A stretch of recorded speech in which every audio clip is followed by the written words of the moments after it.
Bismillahirrahmanirrahim. Алдында уәде бергендей Нух сүресінің тafsirin біткен едік. Енді Ибрахим сүресінің tafsiri иншалла. Bismillahirrahmanirrahim. Innal hamdalillah nahmaduhu wa nasta'inuhu wa nastaghfiruh. Wa na'udhu billahi min shururi anfusina wa min sayyiati a'malina. Man yahdihillahu fala mudilla lahu wa man yudlil fala hadiya lahu. أشهد أن لا إله إلا الله وحده لا شريك له وأشهد أن محمدا عبده ورسوله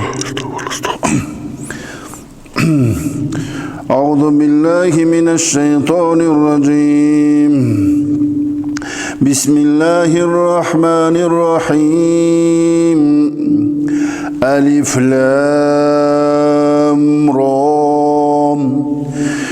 كتاب أنزلناه إليك لتخرج الناس من الظلمات إلى النور بإذن ربهم إلى صراط العزيز الحميد. Құрметті жамағат, иншалла енді алдында уәде бергенімдей Allah Teala Kur'an-ı Kerim'de Ulul Azm деген пайғамбарлар бар, 5 пайғамбар. Олар кім еді? Нух, Ибрахим, Муса, Иса және пайғамбар Мұхаммад саллаллаху алейхи ва саллям. Яғни бұл пайғамбарлардың ішіндегі жаңағы Халифа Алтайдың Құр'ан-ы Керим бойынша аудармасы бойынша майталман айтады, яғни ең мықты пайғамбарлар деген. Сол Пайғамбарымыз саллаллаху алейхи ва саллям қарап отырсаңыздар, 4 пайғамбардан өзіне алдыңғы өткен жаңағы Нухтан, Ибрахим, Муса, Иса төртеуінің екеуінен қатаңдығын алған болса, яғни кәпірлерді, дін жауларын, Алланың жауларын аямайтындығын, екеуінен жұмсақтықты алған еді. Жұмсақтық деген мейірбандылық, дұға етушілік, жаны ашушылық деген. Сол Нух алейхиссалам тafsirin bitirdik. Енді Ибрахим алейхиссалам, бұда Алла Тағала немен бастап тұр? Алиф лам ра.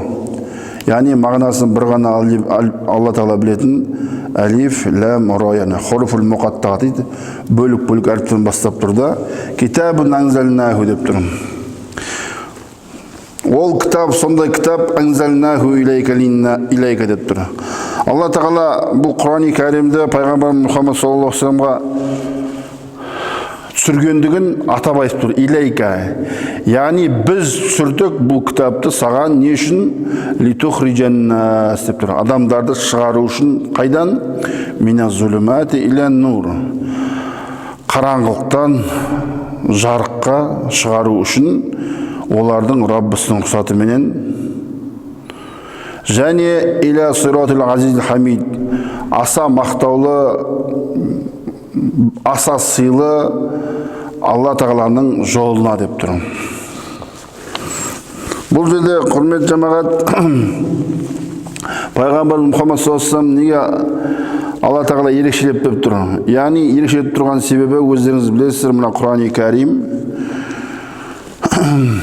жер бетіне түскен самауи кітаптардың ішіндегі, қасиетті кітаптардың ішіндегі соңғысы болғаннан кейін Алла Тағала оны ерекше қылып қоймай, бүкіл адамдарды мәселесін айтып тұр да бұл жерде. Яғни литухриджан-нас деп тұр. Бүкіл адамдарды шығару үшін неден? Зулумат деген қараңғылықты аударылады, немесе зұлымдықтан деп айтылады, жаман жолдардан деп айтылады. Илян нур, жарыққа немесе нұрға деп тұр. Алла Тағаланың тағы бір асма сифаттарының біле нур, яғни ол жарық беруші, жылу сыйлаушы, сонда ерекше жарық сыйлаушы Алла Тағаланың жолына адамдарды шығару үшін деп тұр. Енді бұл аятты неге Алла Тағала бұл жерде қарап отырсаңыздар, неге зұлымат дегенде көпше түрде айтып тұрған себебі, жер бетіндегі жалпы зұлымдық болсын, жалпы жамандық болсын, жалпы күнәқарлық болсын, жалпы қандай да жаман жолдардың барлығы өте көп екендігін көрсетіп тұр да. Миназ-зулумат деп тұр да. Яғни жер бетінде қандай да бір азғын діндері болсын, қандай да бір азғындалған жолдары болсын, түсініктері болсын, адамдардың бір сондай ұстанатын өмірлік жолдары болсын, қандай да бір істер болсын, қандай да бір түсініктер, соның барлығынан, сондайдың бәрі адамдар шығару үшін деп тұр. Яғни Алла тағала осы Құранменен сол адамдардың барлығын шығарасын деп тұр да. Адамдардың барлығын шығару деген себебі, яғни хидаятқа келтіру. Хидаят дегеніміз сол Алла тағаланың тура жолын табуға сені саған түсірдік деп тұр Алла тағала. Яғни пайғамбарымыз Мұхаммад саллаллаху алейхи вассаламның бұл жерде атын қосымша айтатын болсақ, неге сиратил азизил хамид деп тұр? Ол жол сондай жол, аса мақтаулы және азиз, аса сыйлы Алла тағаланың жолына деп тұр да. Өздеріңіз білесіздер, барлығымыз, бүкіл мұсылмандар жер бетіндегі барлығы Фатиха сүресінің соңында, Фатиха сүресінің аятында, намазында не айтады? Ихдина сиратал мустақим дейді. Я Алла тағала бізді ихдина, өзің басташ деп айтамыз. Біздер мұсылман болсақ та, я Алла тағала біз тура жолдамыз ғой. Басқалар басташ деп атқан жоқ біз. Біздің өзімізді басташ деп атымыз. Яғни адам дінге келсін, келген күннің өзінде де тура жолдан айырмауды біз әрбір намазында сұраймыз. Ихдина сиратал мустақим. Яғни мустақим деп тұр да. Неге мустақим? Өйткені түзу деп тұр. Ал мына жерде бұл түзуге қарама қарсы антоним дейді ғой. Иғважа деп келеді, яғни бұралаңдаған жолдар дейді да. Ол сондай жол Алла тағаланың мақтаулы асма сифаттарын бізде хамид, мысалы қараңыздар. Яғни мақтаулы жол деп тұр. Әл-азиз. Және ол сондай азиз, ол азиз деген мағынасы, яғни ешқашан жеңілмейтін деген ғой. Әр уақытта жеңіске жетуші Алла тағаланың жолы деп тұр. Пайғамбар Мұхаммад саллаллаху алейхи вассаламның атының өзі, осы Алла тағаланың асма сифаттарының бірі хамидтен алынған да. Мұхаммад. Яғни оған дейін араб өлкесінде Мұхаммад деген ат болмаған екен де, субханалла, жахилият дәуірінде. Мұхаммад яғни мақталынған. Грамматика тұрғысынан аралап қайтын болсақ, жаңа бұл толықтаушы есебінде кетті. Мысалы, бір затты мақтаушы бар, және мақталынушы, яғни сол сөйлемді толықтырушы адам зат болатын болса, мысалы мен бір затты алдым, мен бір жаңағы істі істедім деген сияқты. Сол сияқты бір мен адамды мақтадым, ол мағдам сол мақтауға лайық болғаннан кейін мақты. А пайғамбарымыз саллаллаху алейхи Мұхаммад деп атының қойылу себебі, ол туылғаннан бастап, о баста тағдырында, әлем жаратқан алдында оның мақтаулы болатынын көрсетіп тұрды. Себебі сондай ауыр тағдырының өзі, оның бүкіл ауыр тағдыры болса да, соның барлығынан Алла тағаланың қалауымен өмір сүріп, барлығын соны көтере білуінің өзі мақтаулы, оның жолының жеңілмейтіндігі да. Яғни осылардың бәрінен сен шығару үшін адамдар деп тұр мына жерде. Мина зулумати иля нур. Өз олардың Раббысыменен, олардың Раббысының рұқсатыменен сен Алла тағаланың жарығы жолына қараңғылықтан адамдарды шығару үшін осы кітапты саған түсірдік деп тұр. Білесіздер, пайғамбарымыз Мұхаммад саллаллаху алейхи вассалам бір күні сахабалармен отырған кездері, пайғамбарымыз саллаллаху алейхи вассалам әр уақытта мысалды көрсеткен кездері, құр ғана сөзбен айтып емес, кейбірде сызып та болсын, немесе қолмен де көрсетіп болып істеген. Не үшін? Яғни ол пайғамбар саллаллаху алейхи вассалам сахабалардың, олардың жаңа ой түсінігін сыйлағандығы. Сахабалардың ішінде көбісі, мысалы, білесіздер, жахилият дәуірінде, кейбіреу жахилият дәуірінде ондай сөздер естіп көрмеген, ондай. Пайғамбар саллаллаху алейхи вассалам Құран-ы Кәрімнің аяттарын біріншіден естіп көргеннен кейін санасы, білімі төмен тайызда болды да, соған қарамаса кейбіреудің санасы жеткілікті дәрежеде қылып көрсетіп беретін. Бір жерде отырады да, қайта жолдарды сызып тастайды бүйтіп. Таяқпен алады да, жолдарды сызып тастайды, бұрылаңдап әртүрлі, сосын соның ортасынан дөп түзу қылып бір жол жазады, бір сызықты. Міне мынаның барлығы шайтанның жолы дейді. Бұралаңдаған қисық-мисық ешқандай тәртібі жоқ. Алма дөп түзу жол Алла тағаланың жолы дейді. Яғни кімде-кім осындай дүпсу жолдарға жүрсе, ұтқан деген дәлеліміз келеді. Ал бұралаңдаған жолда жол жүріп келе жатыр оларда. Пенде өмір сүреді, кез келген пенде. Мейлі мұсылман болсын, кәпір болсын, атеист болсын, әйтеуір бір түсінігімен жүреді. Бірақ оның түсінігі ақыр соңында Құдай сақтасын, тозаққа апаруы мүмкін, немесе бақытсыз өмір болуы мүмкін. басқа бір аяттарда келеді, ол кәпірдің өмірі сондай бақытсыз, бір қара түнек деп айтылады да. Сол себепті мына жерде адамдарды қара түнектен, залымдықтан, бүкіл әділетсіздіктен, бүкіл қараңғылықтан, надандықтың бәрінен нұрға шығару үшін, сен шығару үшін депті пайғамбарымыз саллаллаху алейхи вассалам. Бағытталған сияқты болғанмен де мына аят бойынша егер де кім қараңыздар құрметті жамағат, бұл жерде күшті айтылған да. Енді бұл Құран-ы Кәрімде пайғамбар саллаллаху алейхи вассаламға айтылды, дұрыс түсірілді оған. Бірақ енді пайғамбар саллаллаху алейхи вассаламға түсірілгенмен де енді ол Алланың қалауымен Алла тағаланың алдына кетті. Фәнилік дүниеден бақилық дүниеге кеткеннен кейін оның артында қалған үмметіндегі кез келген мұсылман адам, оның ішінде ғалым болсын, ұстаз болсын, басқасы болсын, сен де сол адамдарды түсіру үшін осы кітапты оқығаның дұрыс, осыны пайдалан дегенде қылып, яғни біздерге бір сілтеме алып тұр да, субханалла. Яғни сен адамдарды шығарғың келе ме? Мына Құранда айтылған нәрсемен айтып көр. Жайлап айту. Бұл жерде айтудың да өзінің жөні бар. Жаңа алып барып, жұлқылап барып, сен неге тыңдамадың, сен бүйтпедің, ай деп ашуланға салып керек жоқ ол. Жайлап қана пайғамбар саллаллаху алейхи вассалам жолымен айтып көресіз, кірсе, машалла, онда айтушы адам да, ол жолды ұстанған адам да бәрі де ұтады. Ал егер сіз ашуландырып, жаңағы жұлмалап, нервіне немесе басқасы ашуын қозғау арқылы, жынын шығару арқылы бір діннен қаштатып алсаңыз, онда сіз ұтыласыз. Сол себепті бұл Құран-ы Кәрімнің ішінің толған бәрі пайғамбар саллаллаху алейхи вассалам өмірі, пайғамбар саллаллаху алейхи вассалам мінезі қандай деген кезде Айша анамыз деді, оның мінезі Құран-ы Кәрім деді. Яғни Құран-ы Кәрімде айтылған бүкіл насихаттар, бүкіл жолдар, бүкіл әдістер, бүкіл тәсілдер, кәфірлермен болсын, мұнафықтармен болсын, ғайри діндермен болсын, барлығымен қалай қолданды, осының барлығын пайғамбар саллаллаху алейхи вассалам Құранда айтылған тәсілдің бәрін көрсетті, хадистермен сахабаларына да үлгі бола білді. Хадис деген біздер ойлаймыз, көбінесе тек қана сөз деп. Хадис тек қана ол сөз емес, ол пайғамбарымыздың жүріс-тұрысының өзі де хадиске кіреді. Мысалы, кейбір жерде үндемеуі, басын шұлғи салуы, немесе басқа да жаңағыдай қарсы келмеуі, басқа бір жамандық істеп жатса, немесе жамандық істеп жатса, жақтырмай қарауының өзі де хадиске кіреді екен да барлығы. Өйткені пайғамбар саллаллаху алейхи вассалам сол ісі жақтырмау арқылы бұл істің жамандығын көрсетіп тұр да.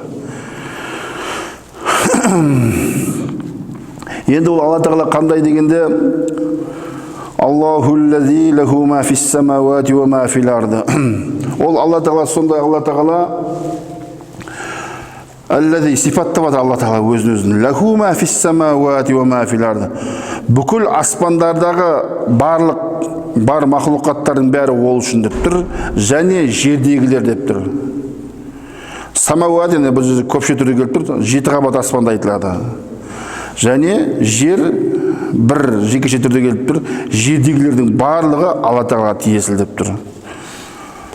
Бұл Ибрахим сүресі Меккелік сүре деп алдында айттық қой. Меккелік сүренің қасиеті Алла тағала біздерді мақлұқаттар жаратылғандағы мақсаты және бұл дүниедегі біздің мақсатымыз не, соны үйретуші жаратылғаннан кейін, яғни Алла тағала осы әрбір аяттарда қайта-қайта ескерту арқылы, ей пенделер, мына бүкіл әлемдердегі, бүкіл жерлердегі, бүкіл аспандалардың бәрі менікі деп тұр да. Уавайлу лил кафирина мин азаби шадид. Және уайл деген бір мағынасы жаханнамдағы бір шұңқырдың аты дейді, бір ордың аты. Екінші бір мағынасы халак немесе хадам, немесе құрып кету, немесе бұзылып кету, әйтеуір жоқ болу, құрып кету деген жаман мағынадағы сөздер да. Кәфірлер үшін уайл болсын, мин азаби шадид, қатты азаптан болған дейді. Яғни осының бәрін мойындамайтын кәфірлер болатын болса, кәфірлер болады әрине. Ол Алла тағаланың қалауымен болып жатқан, бұл кәфірлердің де болуы. Ол бекерден бекерге емес, білесіздер. Бұл дүниедегі бүкіл жаңағы басқа бір Анғам сүресінде ме де, әлде Маида сүресінде келген аятта талдағы жапырақтың өзі Алла тағаланың қалауымен түседі деген аят бар да. Мағынасы осылай болып келетін. Демек, кәфірлердің болуы да жер бетіндегі Алла тағаланың қалауымен болып тұр. Өйткені мында айтып тұр, биизни роббихим, Алла тағала өз рұқсатыменен бірінші аятында адамдарды қараңғылықтан, надандықтан жарыққа, хидаятқа шығарады деп отыр да. Демек, адамдардың белгілі бір уақытта, белгілі бір өмірдің кезеңдерінде исламға дейін жахилият дәуірінде надандықта, қараңғылықта өмір сүру, ол да Алла тағаланың қалауымен болып тұр екен. Бірақ енді Алла тағаланың қалауымен болып тұр екен деп жаңағы естіген адам, мен осыған лайықтымын ғой деп басын шұлғи бермеу керек та. Алла тағала бізге үлкен нығмет беріп қойды, ақыл деген нығмет беріп қойды. Яғни есі дұрыс адам, ақыл адамға ажырату нығмет беріп қойды. Мысалы, сіз өзіңіздің өміріңізде бір көшеде бір мысалы бір әртүрлі жаман зат тұрса, немесе жақсы зат тұрса, немесе бір жаман адамның бір жаман ісін көріп жатсаңыз, бір жаңа төбелес құмар ма, немесе бір жаңа төбелес шығарып жатқан, немесе бір арақ ішіп ұрайынып тұрған, сіз не істейсіз? Аласыз да, мынадан басым бәле деп аулақ болайыншы деп кетіп қаласыз. Неге? Барып ұмтыла бермейсіз ғой әлгі. Арақ ішіп, немесе Құдай сақтасын басқа да бір іс істеп қойып, ақыл есін жоғалтып қойып, әркімге ұмтылып жатқан жаңа айуаннан төмен жатқанын жоламайсыз. Неге? Сақтанасыз. Сол сияқты басқа көшеде бір жақсы адам көрдіңіз, онымен отырысыңыз, сұхбатыңыз, немесе әңгімелессеңіз, өзіңіз бір рахаттанасыз, ләззат аласыз, көңіліңізге қуаныш береді. Сіз ол адамға жақындайсыз. Сөйтіп, Алла тағала бізге сонда қалау деген, яғни бізде жақсылықты да қалсақ та болады, жамандыққа да ұмтылсақ та болады. Бірақ жамандықтан қашып жақсылыққа ұмтылсақ, біз ұта береміз да. Ұта береміз. Ал жамандықтың екі бастан оның баратын жерінің қандай болатындығы, енді сол кәфірлердің, қараңыздар, кәфірлердің сипатын айтып жатыр, субханалла. Аллазина ястахиббунал хаятад дуния ғалал ахира. Субханалла. Бұл вообще жалпы не ғой? Қарап отырсаңыздар, кәпір деген ойлайды ғой көбісі олар. Кәпір, жаңа пәленше ұлт кәпір екен. Жоқ. Пәленше ұлт кәпір болмайды. Ұлт өзін мұсылманмын деп жүріп, астағфирулла, кейбір адамдар дұрыс сөзден қателесіп кетсе, сөзден жаңағыдай сондай күфірлік сөз айтып қалса, ол да кәпірлікке, діннен шығып кетуі мүмкін. Енді кәпір адамның сипаттарын Алла тағала 3-ші аятында сипаттап жатыр. Бұл енді ұзақтау айтылады иншалла. Ол кәпірлердің сипаттары сол ястахиббунал хаятад дуния ғалал ахира. Мұнда 3 түрлі сипат бар, қараңыздар, кәпірлердің. 3 түрлі сипаты бар. Ол кәпірлер сондай адамдар ястахиббунал хаятад дуния. Истахабба деген сөздің мағынасы хабба деген сөз бар. Хабибу деген араб сөз бар. Хабиби деп айтады, мен жақсы көретін деген сияқты. Соны хаббадан истахабба, яғни күшейтпелі мағынасындар. Жақсы көруін қатаң түрде, сондай қатаң тілейтін, жан тәнімен сұрайтын. Мына хаята дүнияны, осы дүниедегі өмірді өте жан тәнімен жақсы көруін соншалық, ол да мені жақсы көрсін істейді екен, субханалла. Мысалы болады, сіз хабба, сіз біреуді жақсы көруіңіз мүмкін. Бірақ ол адам сізді жақсы көру, көрмеу оның еркінде, ол мүмкін жақсы көрмеуі мүмкін. Мысалы, еркек пен әйелдің арасында болады махаббат сезім сияқты ғой. Еркек біреуді жақсы көру мүмкін, әйел жақсы көру мүмкін. Немесе әйел жақсы көру мүмкін, еркек жақсы көрмеуі мүмкін. Ал мынау истахабба. Дүние солай жақсы көреді, дүние де мені жақсы көрсінші дейді да. Ғалал ахир деп қараңыздар енді. Дүниені жақсы көру деген мақсаты ғалал ахир, ахиреттен артық қылып тұр да, ахиреттен. Лил ахир емес. Айтамыз ғой қазір. Ахиреттіге артығынан жақсы көріп тұр. Мысалы, мынандай бір дүние бар, қараңыз. Адамдар егер дүниені жақсы көріп тұрып, ахирет үшін деп емес, ахиреттен артық қарап отырып жақсы көретін болса, ол да кәпір адам мысалы екен.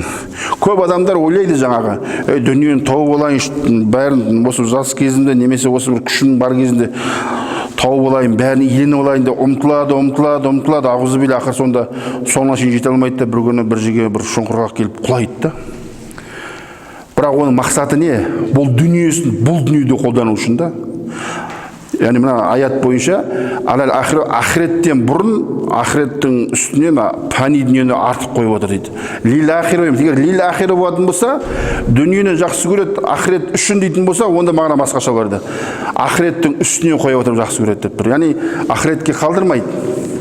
Біз тек бұл дүниеде таба берейік бәрін дейді, астағфирулла.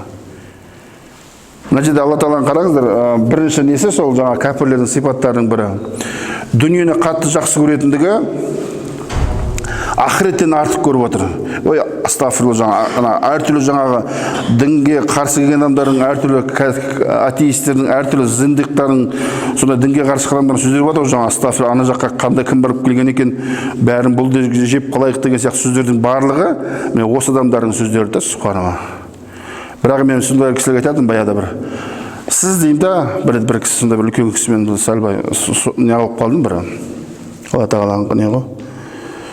Ана үлкен кісі менен түрмелерде отырып шыққан сондай. Енді түрмеде отырып шыққан кісілермен сөйлесу қиын олармен. Себебі не? Олар жаңа түрмелерде отырып сөйтіп адамдар сөзіне ұстап, сөзін қателескенін ағылып сөйтіп. Мен жас баламын. Сосын енді Алланың қалауымен сөзім әлі кісіге айттым. Субханалла. Жақсы, сіз ақыреттен ағылмайсыз, мойындамайсыз, анау жаңа ақырет жоқ дейтін шығарсыз, бірақ сіз ұйықтайсыз қойден. Енді оған жаңа хадисті айтсаң түсінбейсің ғой. Хадис бойынша айтса, бұл жаңағы ұйқының өзі кіші өлімнің бір түрі да, өлімнің бір түрі шындап келгендері. Өйткені дұға бойынша да, хадис бойынша да осылай айтылады. Сіз бірақ қаншама түніңізде ұйықтап жатқан кезде мен оған түсінетін логический түрде айттым да, түрмеде отырып келген кісіге. Сіз осы түсіңізде ұйықтап жатқан кездері түсіңізде қысылып, немесе бір жаман түс көріп қысылып жатқан кезде сіз соны өзіңіз қайтара алмайсыз қойдан. Анау сөзін ұсталып қалды. Қайтара алмайын деді. Міне көрдіңіз ба дедім ба? Оған басқаша мына аяттардың мына мағынасын түсінбейсің ба деп астағфирулла ұрыса берген түк түспейді. Оның жаңағы осы өмірлік адамзат баласының өмірлік соның үшін ұйқы дейтін қарапайым ғана бір биологиялық сағат адамның өмірінде болатын Алла тағала жаратып қойған. Сол кездегі сен жағдайыңызды айтыңызшы, істей аласыз ба деп едім. Дік сөзбен отырды да қалды. Аллаға шүкір сөйтіп мен оны жеңдім. Өйткені ондай кісілерді жеңген жақсы. Мәселе ол неге мен бұл Ибрахим сүресінің тәпсірін неге алып отыр дейтін сұрақ қоятын болсаңыздар, әрине. Осыдан 19-20 жылдай бұрын енді мен мұнда Горнийған жақында бір частный жерде бір квартира тұрдым. Сол кездері бір күні бір бизнесмен бауырымыз маған түнде келді машинамен. Кенжеке деді, жүріңізші деді, не болды деген? Мына бір мұсылман дейді, мен бір мүлкімді бұзып қойды, бірақ ақша төлемеймін дейді. Сөйтіп осылай нағылды дейді. Мүлкім бұзып қойды. Ана бауырымыз жас жігіт екен, сақалын жасырып алған. Ассалаумағалейкум дедім. Уағалейк деді, астағфирулла сөйтіп. Уағалейк деді, жақсы дедім. Сөйтіп 2-3 мешітке бардық. Орталық мешітке, Вайнақ мешітіне, Тағыр мешітке бардық. Ешқайсы намаз оқыған жоқ. Жақсы дедік. Енді как раз асырдама келді шам, құптан. Сосын бір кезде ең жаңа өздерінің бір нелері бар екен, типа старшылары. Соған бардық түнде, құптаннан кейін уже. Ананы көндіре алмай жатырмыз да, енді біз Құдай сақтасын ұрып жаңа бір нәрсесін емес, самосуд қылмаймыз оны. Сөйттік те старшина бардық, тау көл жақ тұрады екен. Сөйтіп барып едік, ассалаумағалейкум дедік, бүйтіп шығып тұр біреу. Уағалейк деді, тағы да астап. Тағы да нағылды, сұбхан, жақсы. Сосын тұрды да сол жерде бастадық енді, сөзбенен. Сөйтіп бастап келіп, сұбханалла. Әлгі жігітпен бір 3 сағат нағылған шығарым жаңа старшименен.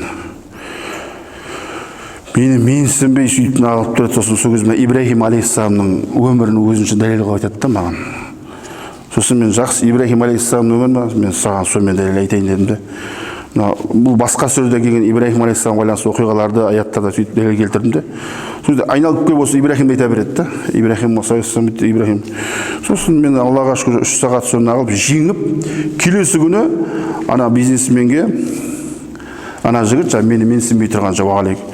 Ассалаумағалейкум дедім. Уағалейкум ассалам, ва рахматуллахи ва баракатух деп кәдімгідей мұсылман сияқты жауап берді да. Бірінші күні мені типа астағфирулла осындайсың менсінбей тұрды да енді. Бізде осыны мен айттым, көп нәрсе айтпай қойық, бірақ сіздің жаңа ақида мәселесі, онан басқа Ибрахим алейхиссалам өмірін мысал келтіріп тұрып осылай сіздің Аллаға шүкір жеңдім, короче. Жеңгенде мен жаңа ұрып төбелесіп емес, ойлап қалмады, жеңіт деген жаңа барып. Жоқ, Аллаға шүкір бар ғой енді. Бірақ қолданбаймын ғой бәрін. Лучше мына сөзбенен жеңейін да. Өйткені ол мені как ана уағалейк деп астағфирулла сөйтіп мен төмен санап еді. Жеңдім, келесі күні сосын мені мойындап, анаған несін берді, ана бизнесменге. Сөйтіп айтып Аллаға шүкір, осы Ибрахим алейхиссаламның осы сөйтсем ана жігіт жаңа айтып отырмын ғой, кезінде сол кезде айтқам, Крачковский деген жамағаттар бар мына Кавказ жағында.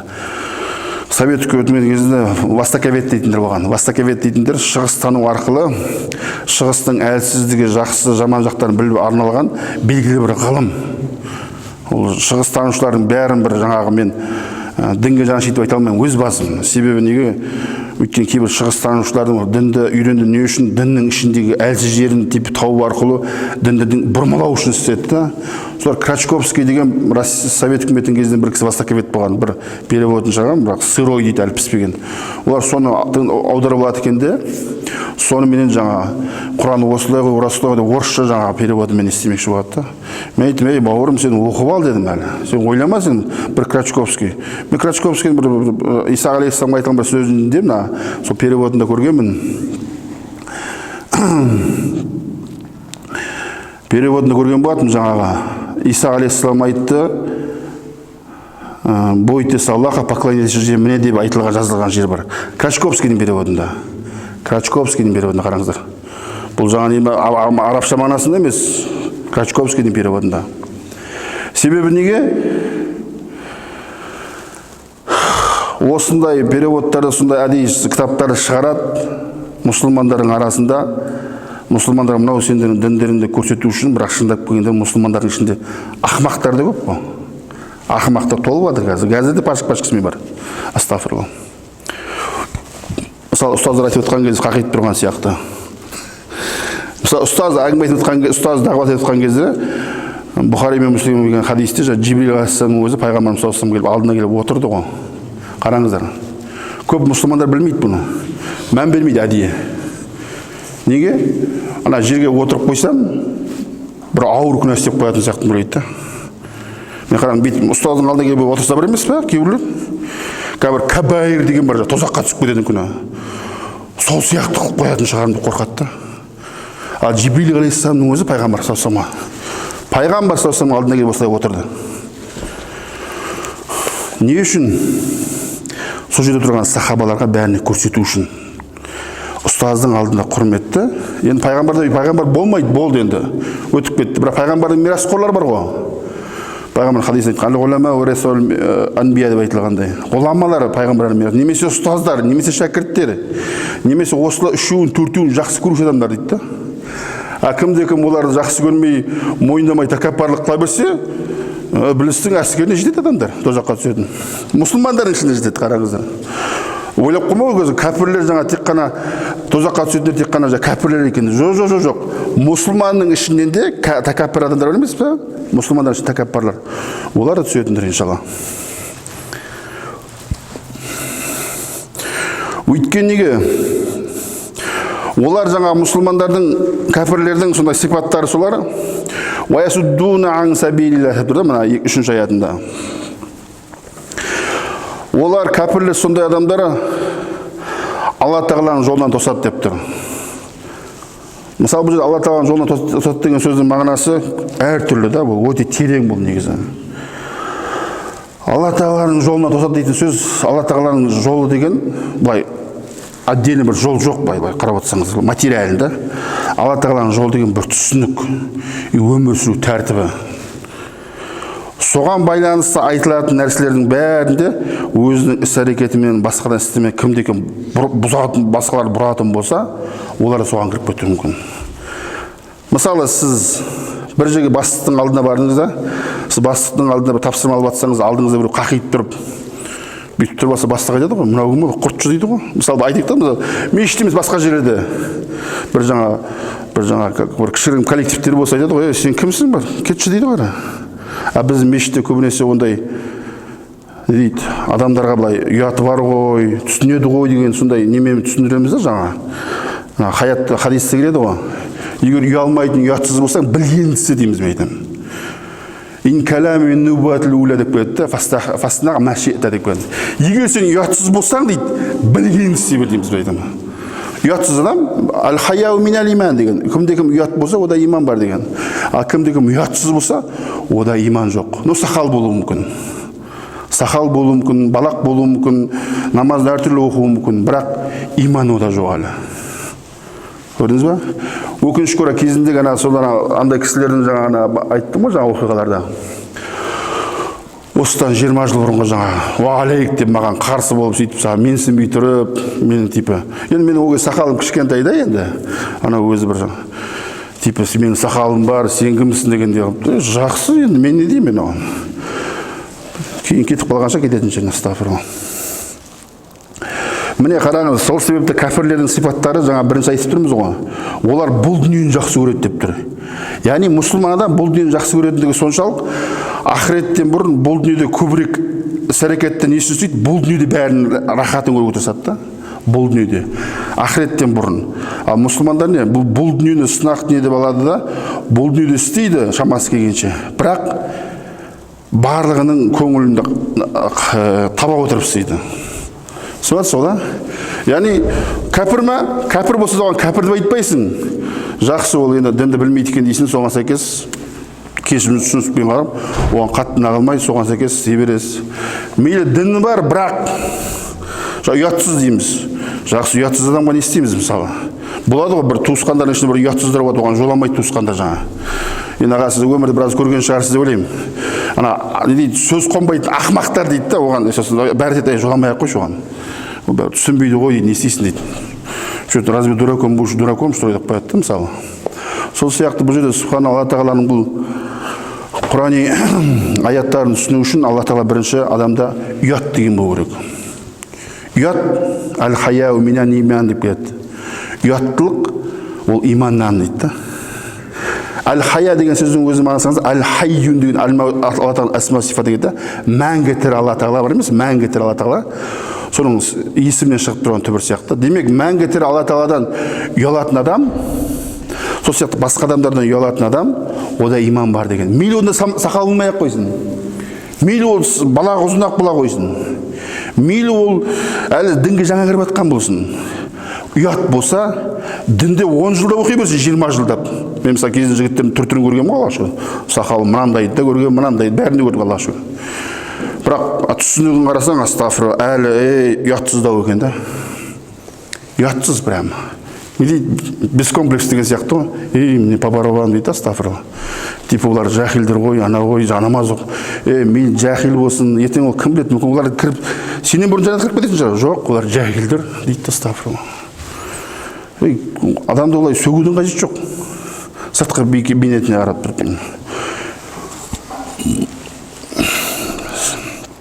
Сөйтіп кәпірлердің сифаттары сол, олар бұл дүниені жақсы көреді, ақыреттен бұрын алда қояды дейді да. Уайсуддуна ан сабилилля, Алла Тағаланың жолынан тосады деп тұр. Алла Тағаланың жолынан тосады дейтін сөздің мағынасы жол, өзінің іс-әрекетіменен, көргенсіз іс-әрекетімен босады кейбірлер жаңа ұятсыздары. Немесе ұяты мүлдем жоқ, мысалы кәпірлер болатын болса, олар әртүрлі фасық істермен, әртүрлі күнәһарлық істермен, әртүрлі күнәһарлық жолдарменен болсын, мұсылмандарда тосып тұрады деп тұр. Яғни біреу тыңдағысы келіп жатқан жерде қайтара береді. Мұсылмандар мен бір ғалым айтады ғой, мұсылмандардың көбінесе көп жерде, современный ғалым айтады, мұсылмандар көбінесе көп жерде ұтылып отқан себебі дейді, мұсылмандардың өзінің бар асында қандай ақымақ надандарынан бар деп тұрды. Ақымақ надан, бірақ мұсылман. Сол себепті адамдар арабта айтады ғой, адун ақилун хойрун мин садиқин жахил дейді. Ақылды жау дейді, ақылды жау. Ақымақ достан артық дейді. Өкінішке орай мұсылмандардың ішінде қазір ақымақтар көп. Ақымақ деген, ол ақымақ деген қараңыз, я корочка ақымақ деген емес, я глупец деген. Оның маңдайда ақымақ деген жазу жоқ. Оның сөзі ақымақ, ісі ақымақ, жүріс-тұрысы ақымақ. Түсінесіз бе? Сөзі, жүрісі ақымақ. Мейлі кім болса болсын. Оған қарайды да басқа мұсылман, mesela басқа бір мұсылманды көргенмін кезінде. Сөйтіп біреуге ақшасын берген жоқ. Неге ой, ол жахил ғой деді да, мысалы. Ол жахил намаз оқымайды ғой, мен лақтырып кете берсем болады ғой деді. Пенде ғой, ол пенде ғой, жоқ, тыңдамайды. Енді бізде Қазақстанда Құдайға шүкір әртүрлі жамағаттар бар ғой, не бір ақымақтар да бар, толып жатыр. Бірақ ақымақтар көбірек деп енді. Ақылдылар аз. Себебі неге? Ақымақтардың көп болатын себебі ақымақ болу оңайырақ. Ақымақ болу бар емес пе? Надан болу оңайырақ, комфортын даже. Неге дейсіздер ма? Надан адам болу, ұятсыз адам болу комфорт болатын себебі, сен ешкім тыңдамасаң болды. Мен алдында айтамын, әр уақытта lazım.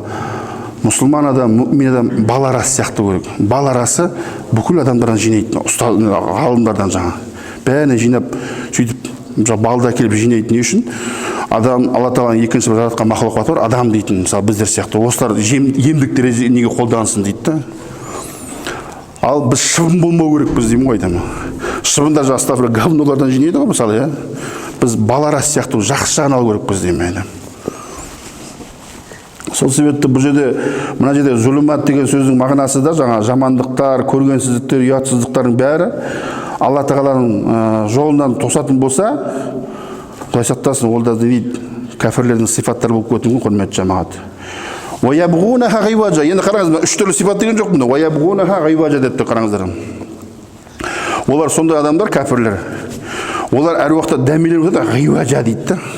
Ғиважа деген сөздің мағынасы былай, бұраңдап жүреді дейді. Жаңа біздің ұстазымыз айтатын еді, жаңа кейбір мұсылмандар болады дейді. Мысалы, мешіт жәннаттың есігі болатын болса, бүйтіп ішіне кіріп алып, бүйтіп тұра қалғысы келеді дейді. Сонда астағфирулла жаңа дейді, өте ушлаган деген сияқты, астағфирулла. Сондай сияқты дейді. Жоқ, олай емес дейді. Мұсылман адамның сипатын көріп, я Алла Тағала бересің бе? Фирдеус жәннаты бересің. Жаңа кіріп, есіктің қасына тұра қалу емес дейді. Ол есіктің қасына кіріп тұра қалу, ол мұнафықтардың сипаты сияқты дейді. Сол себепті хадисте айтылады, егер сен сұрадың ба, фирдеус жәннатын сұра дейді. Мен есіктің қасына кіріп кетейінші деп емес. Осы жерде тұра қалсам болды деп. Жоқ. Фирдеус жәннатын сұрау керек. Соныңыздар ма? Ол мәселе ол басқа хадистерде сөйтіп келеді. А мұсылмандар кейбір ушлаган астағфирулла сондай мұсылмандар дейді, ушлый мұсылмандар. Ғиважа бүйтіп ұстатпайтын. Хитрый дейді ғой, білесіз, қудылық сияқты. Уаябғунаха ғиважа деп тұр да, ол жаңа Алла Тағаланың жолынан былай бұрылып кетеміз. Алла Тағаланың аяты келтірме, ой, ұнамайды, ұстаз керек емес, басқа ұстаз сондай мысалы. Мен білемін ғой талай ұстаздарды. Ой, бұл ұстаз білмейді.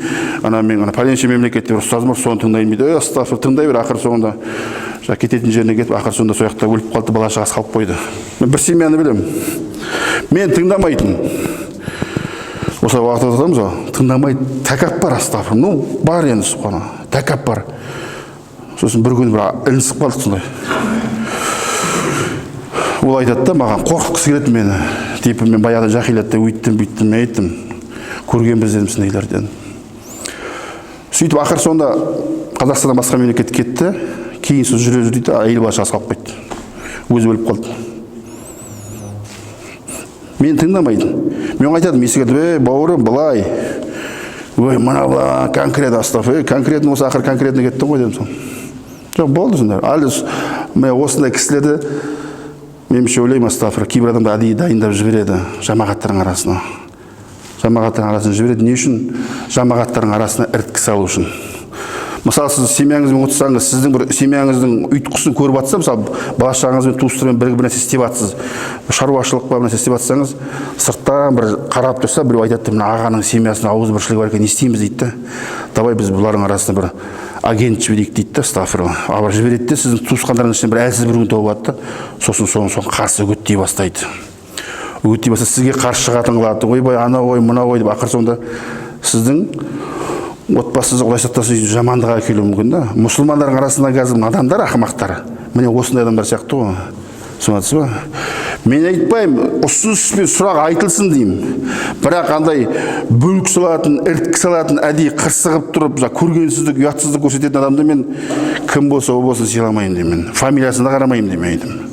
Кейбір айтады, фамилиясы осындай, пәленше ру деп, демалыңызшы деймін, демалыңызшы деймін болды. Әдептілікпен демалыңызшы деген сөз нормальный ғой, мысалы, онда ауыр сөз емес қой деймін да. Демалыңыз деймін болды. Онда тұрған ешнәрсе жоқ деймін. Себебі неге? Ол сіздің фамилияңызда, руыңызда, пәленшемен жақындығыңызда қияметте түк пайдасын бермейді деймін. Сіз өз басыңыз жеке жауап бересіз деймін. Сөйтіп, енді қараңыз, уаябғунаха ғиважа, бұны негізі мына осыны басқа ғалымдардың мен қайта қысқа қылып айтып жатырмын. Себебі басқа ғалымдардың жаңа бір атақты марқұм болған кейбір ғалымдардың уағызын тыңдасам, мына 3-4 аяттың өзіне 1 сағат күшті қылып айтады да. 1 сағаттан астан алады. Мен қайта сіздерге максимально қысқа қылып жатырмын ғой енді. Бағана нешеде бастадық? 10 қалғанда ма бастадық қой. Құдай қаласа келесі сейсенбі күні осы уағыздармен жалғастырамыз. Бұл жаңағы Ибрахим сүресінің маңыздылығы сол. Алла Тағаланың иман келтірген пенделер үшін, иманын күшейту үшін да меккелік сөйлері. Бізге қазір барлық сөйледі керек. Меккелік сөйледі, мәдиналық сөйледі керек. Неге? Себебі біз меккелік кезеңде сәйкес қатты иманды емес, біз әлсізбіз әлі.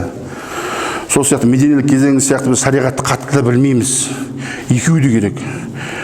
кезінде өйткені оны бір ақымақтарға бір сондай спорласып қаламын енді. Мен көбінесе сондай ақымақтармен кездесіп қаламын да. Маған дәлелдегісі келді, жаңағы ол мединелік сүре ғой. Мединелік сүре болса, сен қазір не Қазақстан соншама медине сияқты бәрі күшті ма деймін да, шариғат жағынан деймін. Жауап бере алмайсың. Демек бізге мединелік сүре Меккелік сүре. Бірақ ана қараңыздар, мединелік Меккелік сүре дұрыс түсінбейтін бәрі Меккелік кезінде мынау болды ғой деп өзінше жаңағы өзін білгіштікке салады да. Енді сондай ақымақтар ғой біздің жамағаттың талайын құртып жүрген білемін ғой ондай. Ақымақ ұятсыздар, көргенсіздер, өкінішке орай жамағатымызда әлі бар, Қазақстанда әлі бар. Құдай қаласа осы сейсенбі күні осы уағыздардан жалғастыруға тырысамыз. Ва қаулу қаули хаза астағфиру ли ва ли амматил муслимин субханаллахи ва бихамдихи ашһаду ан ла илаха илля антә астағфирука ва атубу илейк.